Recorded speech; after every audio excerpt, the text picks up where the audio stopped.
Hola hermanos, vamos a compartir el devocional de hoy jueves. Estamos en la segunda carta a Timoteo, ya terminando, capítulo 4, versículos 16 al 22. Y voy a hablar algo en un sentido triste, quizás, de los escritos de Pablo, el que es más penoso. Y hay varios escritos muy tristes en la Biblia, por ejemplo el Salmo 88.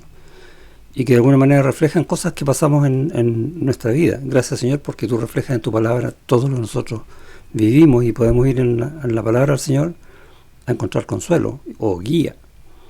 Pero el punto que me llamó la atención a mí, sobre todo del versículo 18, es el final cuando dice: a Él sea gloria por los siglos de los siglos. Amén. Y en el fondo es la gloria de Dios, es la gloria de Dios. Da lo mismo lo que estemos viviendo nosotros. Vamos a orar.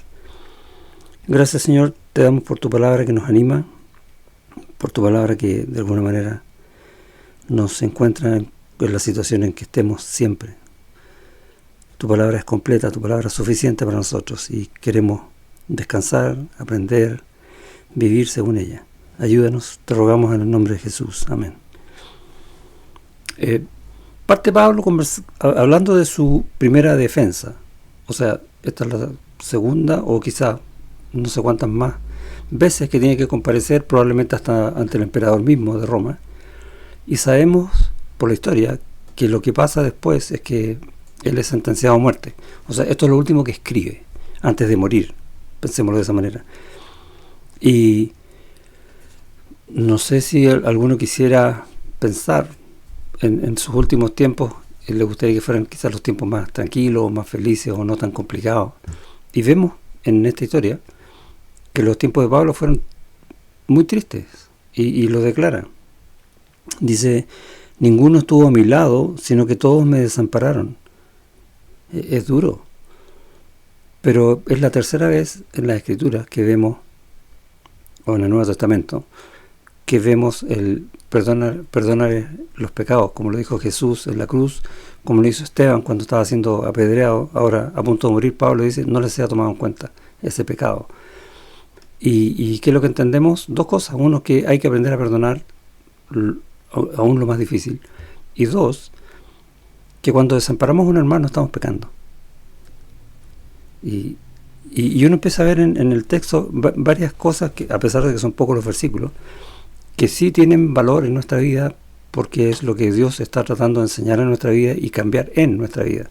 Por lo tanto, quiero que así como lo hice yo, tú te pongas en este lugar y digas: chuta, es muy probable que yo necesite entonces evaluar mi propia vida, mi relación en la iglesia con los hermanos, para ver cuándo los desamparo. A lo mejor nunca he ido más allá con ellos y ellos probablemente se sientan así desamparados por mí, tal vez no por otros, pero sí por mí.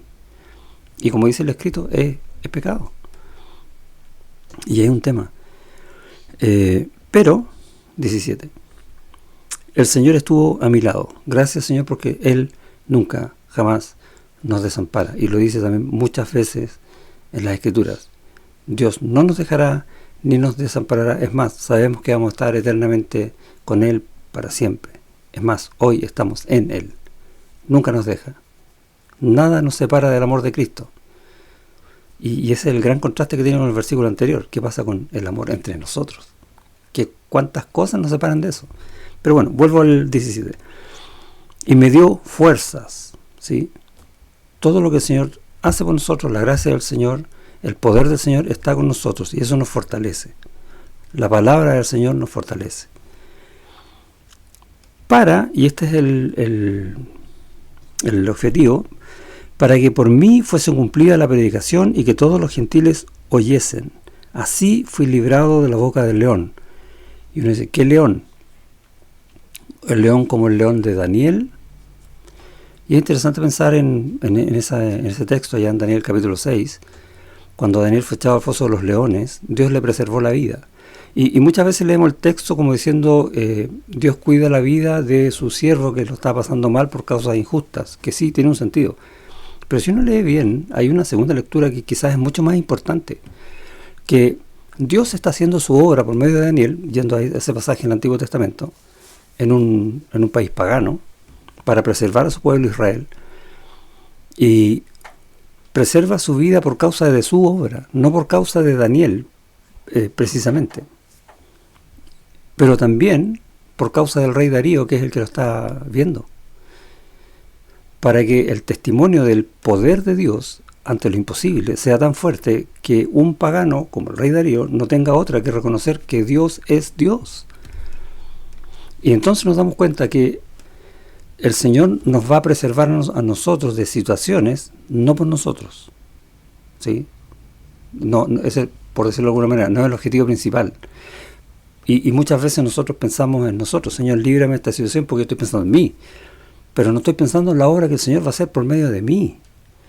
Y es lo que está diciendo Pablo acá. Así fui librado de la boca del león, ese león rugiente que anda buscando a quien devorar.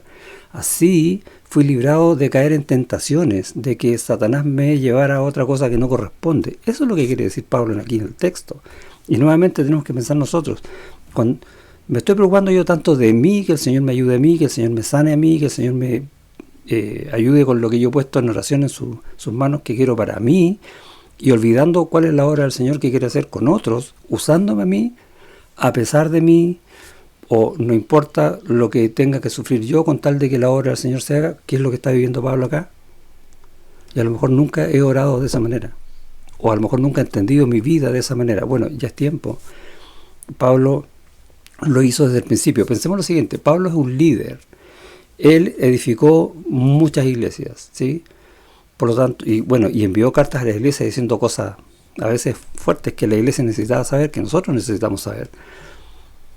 Por lo tanto, el testimonio de Pablo tenía que ser tal que lo que él decía tenía la autoridad, no solo de Dios, que obviamente es lo más importante, sino también de su testimonio. Porque él no podía decir ámense unos a otros si él no amaba a nadie, por ejemplo. Y él muestra en sus cartas una y otra vez cómo se entregaba por todos, y tenemos un testimonio. Y nosotros, cuando Dios nos encomienda algo, de alguna manera nos pone en una situación donde vamos a dar un testimonio en otros. ¿Cómo es ese testimonio? Decimos una cosa pero no lo estamos haciendo, no lo estamos cumpliendo. Yo digo, hermanos, yo siempre uso este ejemplo, disculpen que sea tan reiterativo: tenemos que congregarnos y yo no voy a la iglesia, tenemos que servir al Señor y yo no sirvo, etcétera. O sirvo pero cuando yo quiero. Y ese es el punto cuando dice así fui librado de la boca del león. Es, yo quiero seguir, y Pablo está por morir, pero dice, yo quiero seguir cumpliendo para el Señor la obra que el Señor me encomendó a hacer a mí. Y eso es lo que está diciendo: para que por mí fuese cumplida la predicación, para que los gentiles vean la palabra de Dios, entiendan la palabra de Dios, y también lo vean a través de mi propio testimonio. Y sigue: y el Señor me librará de toda obra mala. Y está pensando en el futuro, que le queda nada, pero no importa, sigue pensando en el futuro, no quiere fallar nunca. Y el Señor me librará de toda obra mala. Y no está hablando de su muerte, mira lo que dice después: y me preservará para su reino celestial. O sea, voy a morir, pero voy a estar en el cielo. Él no, cuando dice obra mala, no está pensando en que le van a cortar la cabeza o lo que sea, los sufrimientos que va a pasar por causa de su muerte. No está pensando en eso, está pensando en: el Señor me librará de pecar. Y ese es el gran pensamiento que tenemos que hacer nosotros. Cuando nosotros muramos, vamos a dejar de pecar porque vamos a estar en el cielo santos perpetuamente. Y se acabó el pecado. Que el Señor me libre de toda obra mala. Yo no quiero pecar acá, pero gracias, Señor, que cuando yo muera va a ser un gozo tan grande que ya no voy a conocer más el pecado. Y es lo que Pablo está enseñando acá. Y por eso, por causa de todo esto, dice al final, y él, tal como empecé hoy día: a Él sea la gloria por los siglos de los siglos. ¿Te das cuenta? Dicho de otra manera, ¿quieres glorificar al Señor? Haced para el Señor lo que sea. Todo lo que Él ponga en ti, las pruebas, tal vez sufrimiento, tal vez va a negarte tu voluntad porque Él quiere hacer la de Él en ti. Pero aprende a mirarlo con los ojos del Señor, porque de Él es la gloria. ¿Quieres glorificar al Señor? A Él sea la gloria. No importa que me niegues todo. Eso es lo que está diciendo Pablo acá. Pero yo no quiero caer. Quiero darte la gloria. Es el gran mensaje que yo veo en este texto. Dios te bendiga.